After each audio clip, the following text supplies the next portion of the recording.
ñu leen di souhaiter bon sens te dina xam ne ñu ngi seen ginnaaw parce que rapport bu fi génn tey di toj dem feneen di toj Diourbel nga fi représenté yéen ñëpp bon sens quoi tey dañoo ñëw pour seetaan leen pour soutenir leen yéen ñëpp merci beaucoup. est-ce que damay ragal mu jël temps par rapport ak lu gars yi lu tax a jóg gars yi quoi avant c'est-à-dire rap di am wala DJing wala breakdance donc moo nekk premier pilier bi bu tax tey hip hop am benn avance si yeneen culture urbaine yi am yi quoi donc graffiti yi dafa exister même méthode depuis côté contemporain ba ñëw si moyen âge yi ñëw ba yegg si graffiti ku si mel Kool Herc ku si mel African Bambaataa foog naa ñooñu yow gars yi xam nañ leen quoi donc ñoom ñoo teg tey hip hop wutal ko ay charte wutal ko ay structure ko def ay bloc party def bagage yu bari donc bu graffiti bi ñëwee dafa xam nga 1970 yi bu ñu nekkee côté Bronx gars yi dañoo amoon problème mu fay pour def seen publicité si rajo yi wala fay ay du genre affiche tey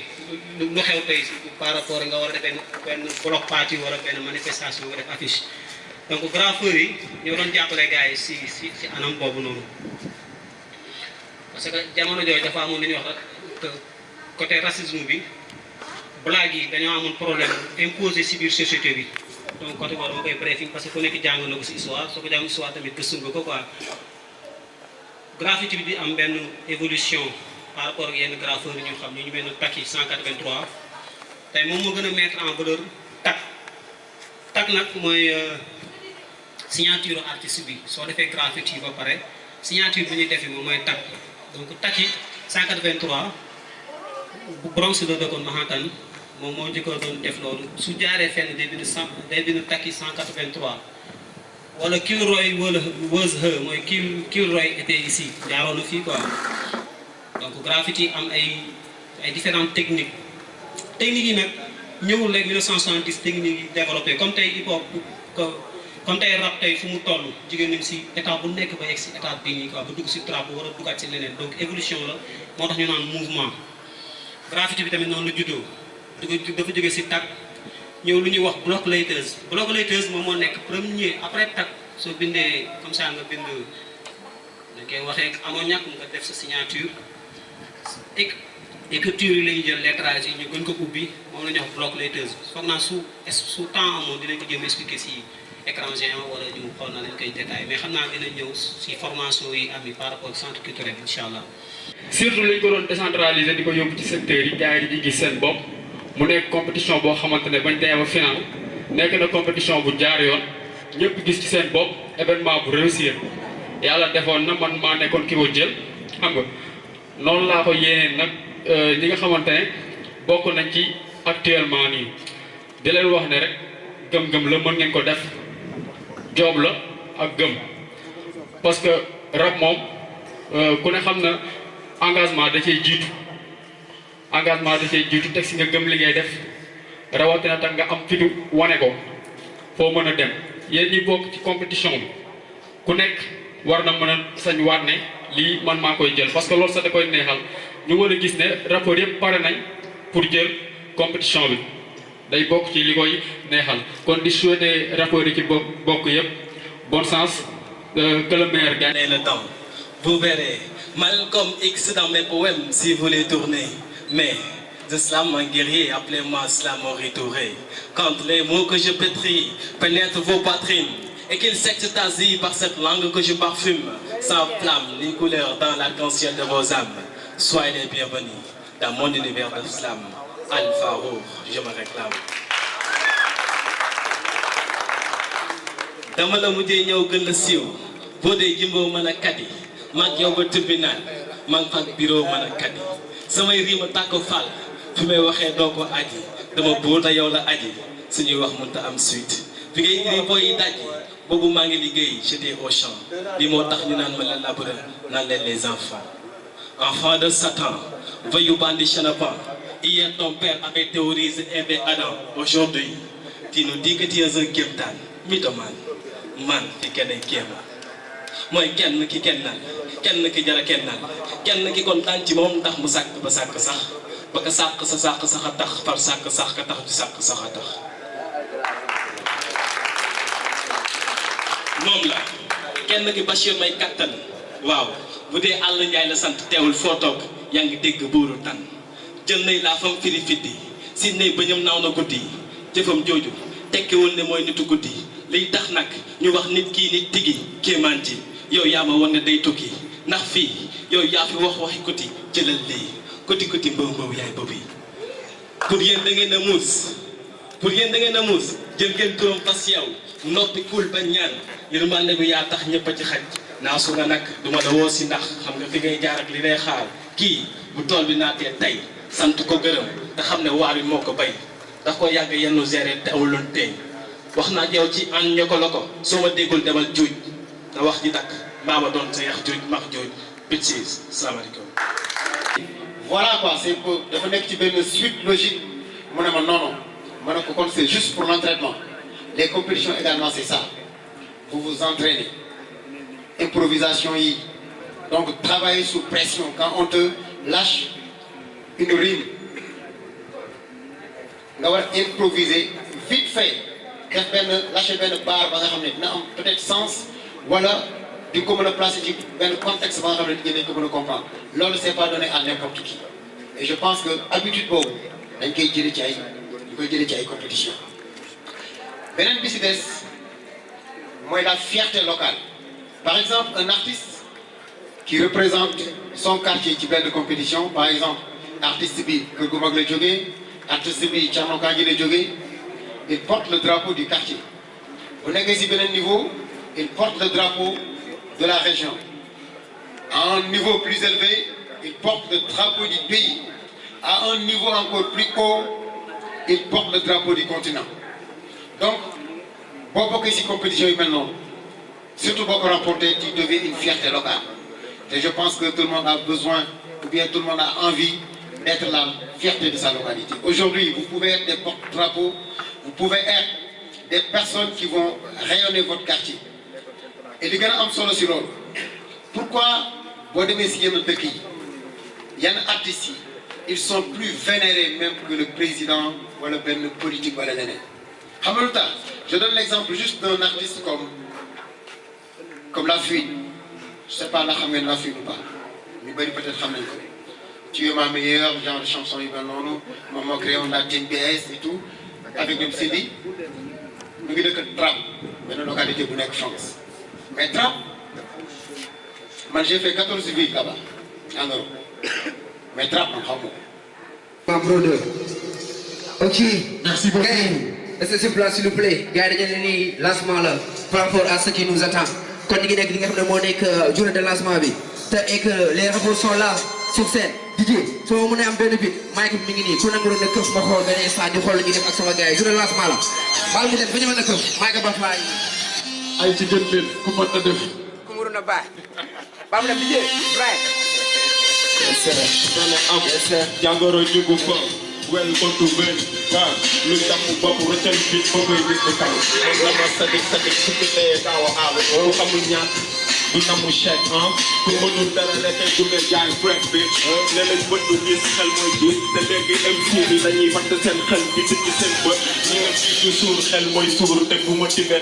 du ma ko jëmale sama xel ku déglu dégg ku déglu dul dégg te mën nga déglu te doo dégg ku dégg dul dégg ma tàppe del bi tuuroo teen bi terrorisé ter bi te sa teg yi traay ba tekk ci taamu tar bi benn benn yéen bay gang bang bang Okay. Boobu ñëw bi def na teew ku mënoon na nga baax seera ci biir gam bi yóbbu retraite vétéran ak balaa bi yóbbu sa baay ko jàppal yéen du leen fi baay seetu ma si kanam a defar sàppe yi jubanti raay Mike leen di leen fajar kokoriko def seen loxo ni gaana gi après ñu wuti kaw bu desee si man daanu si seen tool fekk yéen baloo ko kaka bay naa saaga baal ma rof ci aadamo ba pare jox ma kaa ba rek le kaa bak sa gel bi ma jàppal bi mooy las ko xaram fàcce lii gën a éviter jóge si sa doole si yéene kaay te lii mooy li ci fës rek enquête si seen kaw di kar Sénégal boobu. check lyrique de neex hey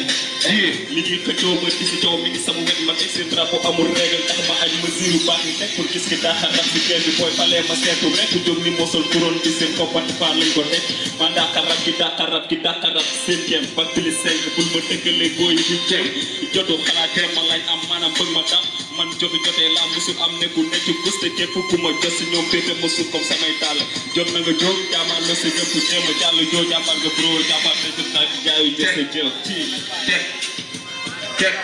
lay dokkoon bi jaana dug ci moom di baax yow la nga bandi siis rab bu gën a soxal sacrifice may ma tuuti rek du ma ñoom ci benn microphone soo fi dem la wóor ci sama kanam may la gël fon kii la waaj a mel sa papa xoolee ma sa faada soo fi def la mbir di la juutal booy ni prono yaa ngi si turandoo ndax bi sukkal pour nga may ma doo foog ma tàppaat say taat ba nga dellu ci sa booy du meer defaat paquetage carrément ak samay bët sa line Général Kamal la what's up yeah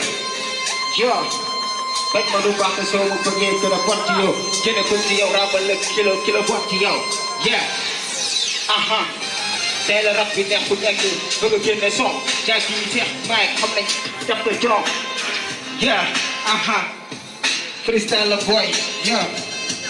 bay faal bi soo ko bañee foog ko dóoru kuur bul ma digal liggéey añee màggal ci lay dóor ba suur classe bi mënta ñàkk salte ci kii wër di duul ma dem la ci pot yàq sa boy yi si kot naan di ngeen ko suul soo bandi woon te jug la foog ngay woote oo sa kuur te sug la fogaatee sa yaay tekki njéebal dëgg la kuur yi rab ba sële na dem na zéete yaata tel si waat digo bi raw na jàpp bi ngay rabee demal ko gëstuwaat ñëwal buub sa baat jox ma loxo te bul ma jox sa taat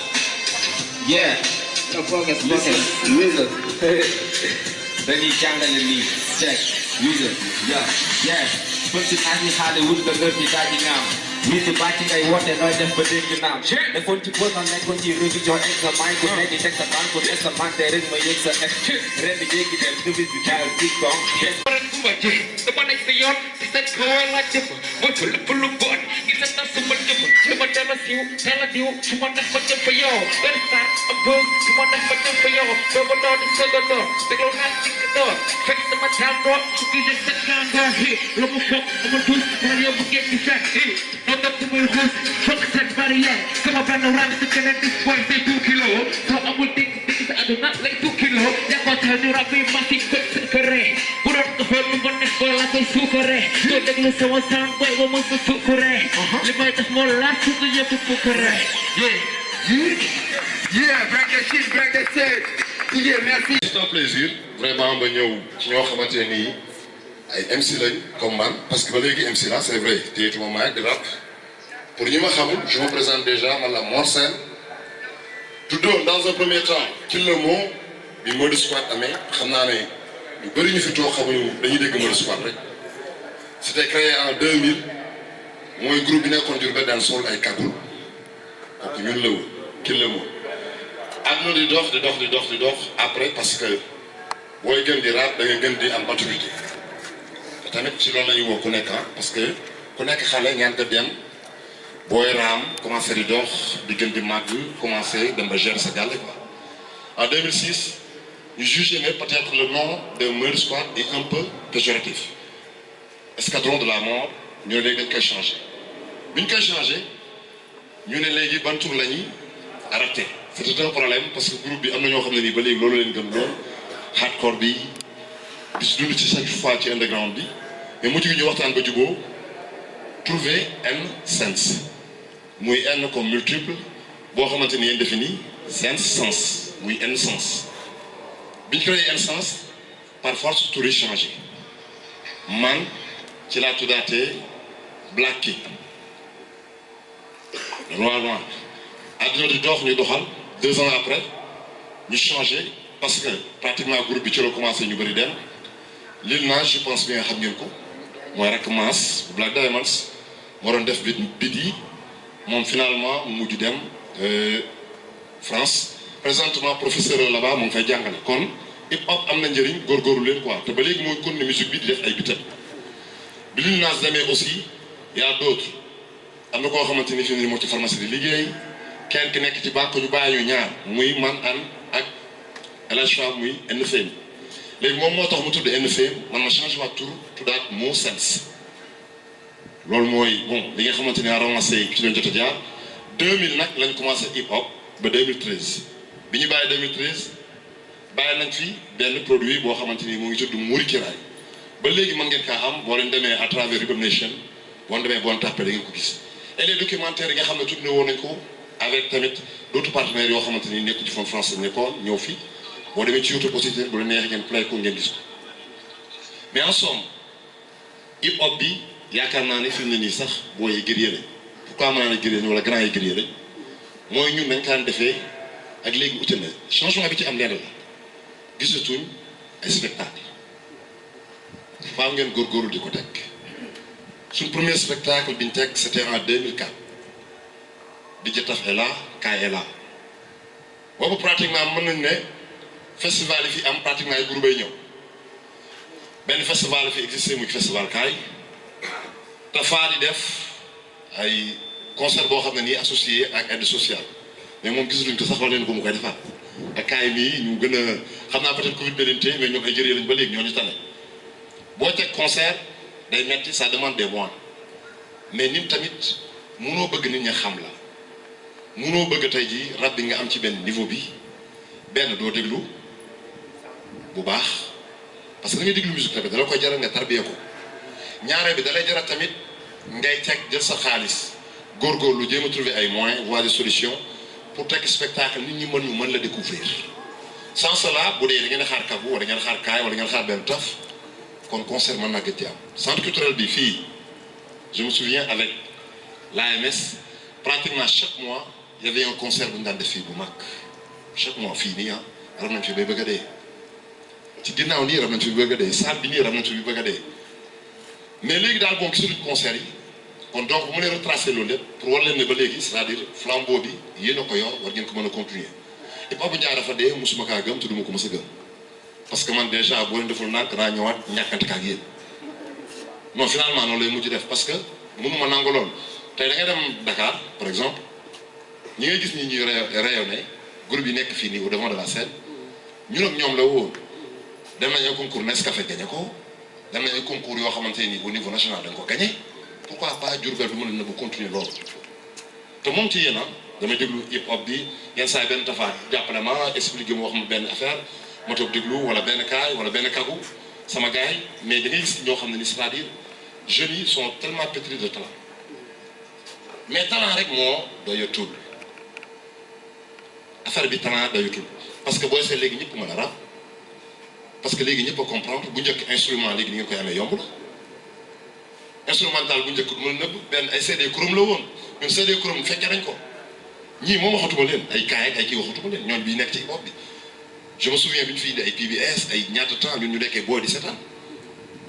boobu rabuñu sax quoi avec ay Black Diamonds ngay déglu ay xarnu bi ñoo fi nekkoon ay Simpi Sampa xam naa ne groupe yooyu tey jii am na ñoo xam ne xamuñu ko mais yoon la ngeen xamaat histoire hip hop bu Diourbel Express macha allah sont en train vraiment de faire leur bon petit de chemin yéen tamit fi mu ne instant bi Express jóge ne Diourbel parce que tamit femmes yi attendre vraiment leur tentacule partout dans le monde yéen ñi nekk Diourbel téye leen ko xool ki nga xamante ni war ngeen kaa mën a teg loxo buux ko ensemble ngeen buuxandoo ko mu dem su ko defee keneen tamit mën a ñëw def noonu mais comme ni daan am bu njëkk ñun dañ daan def ay clash ñun Express chaque instant clash la woon